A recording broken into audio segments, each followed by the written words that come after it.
They are like soldiers sleeping with one eye open, waiting for the next notification to drop. What if the biggest threat to your teenager's mental health isn't what you think it is? Students are letting AI drive the bus and they're napping in the back seat. They are the CEO, creative director, and PR manager of Themselves Incorporated. The drama walks home with them. It buzzes in their pocket at dinner. It lights up their room at 2 a.m. We had boredom, we had privacy, we had an off switch, and they don't. If the world demands perfection, home must accept messy. Stop asking about the grades the second they walk in the door. Try saying this instead. In this house, you're not being measured, you're just being loved. It is a pressure cooker fueled by academic anxiety, constant digital scrutiny, and a world that feels like it's shifting under their feet.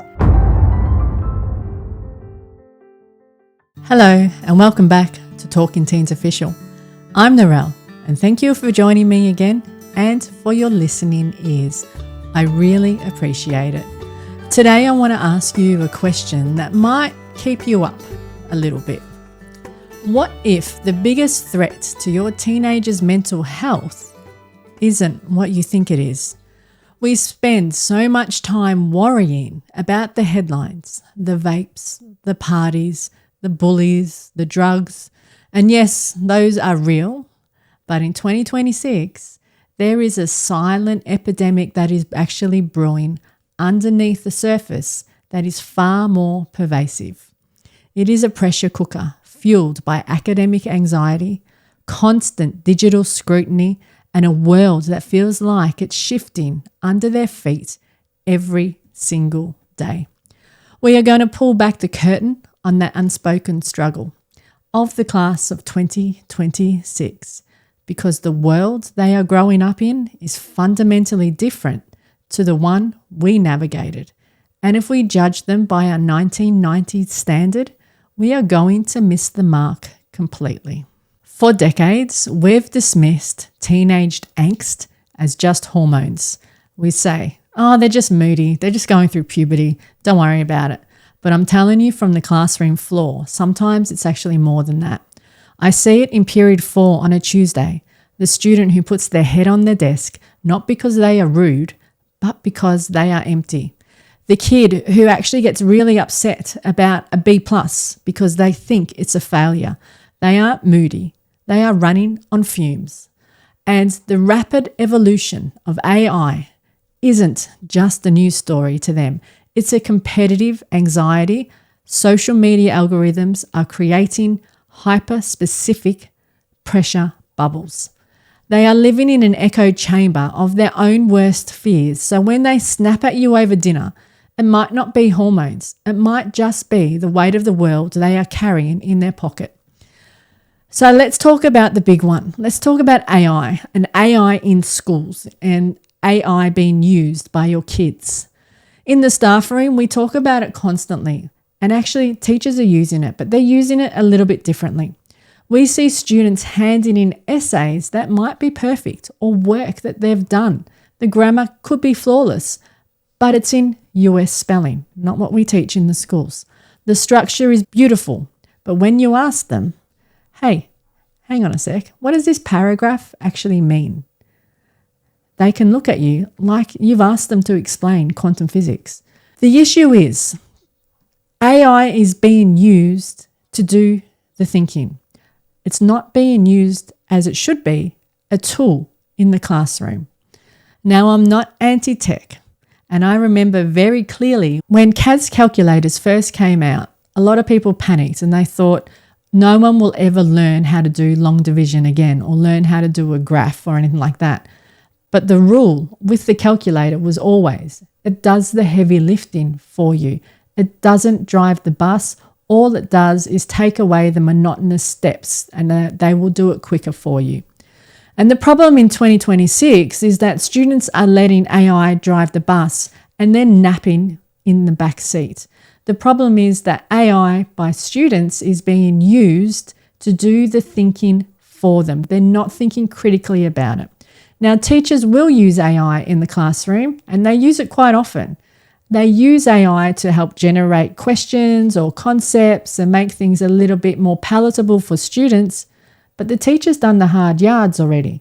They know what they're looking at. The issue is kids are using AI in the classroom and they don't know what they're looking at. There's a big difference. We can use it as a tool, but we can't use it to do the thinking for us. But the problem is the kids aren't doing it always because they are lazy. They are doing it sometimes because they just want the answer. They want it now, and they just want to put it on the piece of paper, and they don't want to get it wrong. They can look at a blank page and they can panic. AI feels a little bit safe. It's a little bit of a cheat code in the back of their head. And I remember a story. Last year, actually, a student used AI in one of my senior maths classes. And the workings they put down, you can tell straight away that it was an AI working because I didn't teach that method. And I said to the student, that's fine, you can use it to help guide you through the steps, but do you understand what it's done? And the answer was no. And that's where the problem lies. You cannot let AI or let your students use AI or your child use AI to do the thinking for them. It is not going to replace that critical thinking and problem solving that we actually examine in schools and test in schools and what we actually want to create in our students. So they miss out when they do that. They miss out on the messy, frustrating struggle of learning something. And that's where their confidence actually lives. That's how it is built, and that is how they develop it. So this isn't just about grades. It's actually about their character as well. If they use AI, for example, to build their resume, all the character is taken out of it, and it's not actually them that's being represented on the page. And while they're quietly freaking out at being found out at school, they have a second full-time job waiting for them in their pocket. They are the CEO, creative director, and PR manager of Themselves Incorporated. There is a persona in their pocket that they need to keep up. I can see them in the hallways or even on their phones or on their computers. They aren't just taking photos. They're curating a brand. And I actually feel for them. Think back to when we were teenagers. We didn't have a personal brand. We had impulse body sprays, blue eyeliner, and a Dolly magazine quiz. We were allowed to be awkward. We were allowed to be cringe in private. But for them, the pressure is a little bit relentless.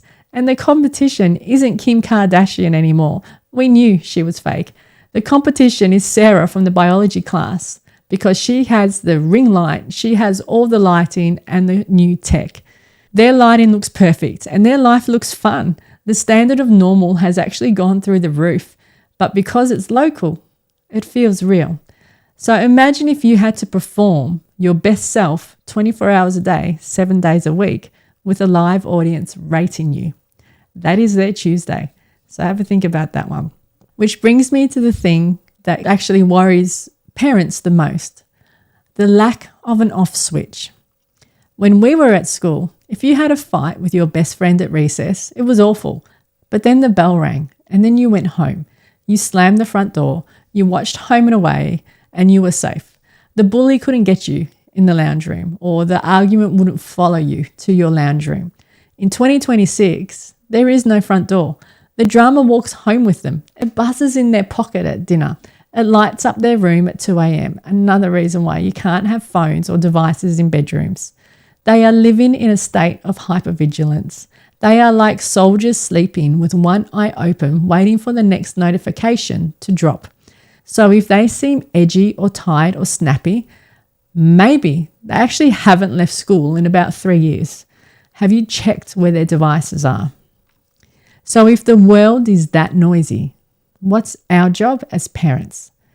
We can't stop the evolution of AI. We can't delete it from the internet, but we can do the thing that they are desperate for. We can be their anti-pressure. In 2026, home needs to be the antidote to the world. If the world demands perfection, home must accept messy. If the world demands a filter, home must accept pajamas. You need to create tech-free zones where their nervous system can actually reset. In my house, we have a rule: there's no phones at the dinner table. Sometimes we let it slip, but it's the adults doing it. It sounds simple. It might be even radical, but for 30 minutes, they aren't being pinged. They're not being a brand manager. They aren't an influencer. They don't have their friends or their issues in their pocket. They are just a kid eating spaghetti. And more importantly, stop asking about the grades the second they walk in the door. Try saying this instead: in this house, you're not being measured. You're just being loved. I know the world measures you and the school measures you all day. So it's okay. You can be a little bit imperfect here. So let's bring it together in true teacher style. I will recap. We started with the hard question: what is really stressing them out? We looked at the academic gauntlet and the existential dread of AI. We talked about the exhausting job of being the CEO of Themselves Incorporated, and we acknowledged there is no safe harbour unless you create one. And I want to leave you with a little thought. We often look at our teenagers and think they have it so easy. They have iPhones, they have Uber Eats. But honestly, I probably wouldn't trade my 1990s, 1980s childhood for theirs in a heartbeat. There's absolutely no evidence. I had nothing to compare myself to. We had boredom, we had privacy, we had an off switch, and they don't. So the next time they are moody or anxious or glued to their screen, try to have a little grace. They are navigating a world we never had to touch. So sometimes you might need to remind them that the real world is actually out there. If you are feeling the weight of this digital age, I invite you to come and join my school community. We have some great discussions going on in there about managing screen time without fights. And if you found value in this, please consider buying me a coffee. The link is in the show notes.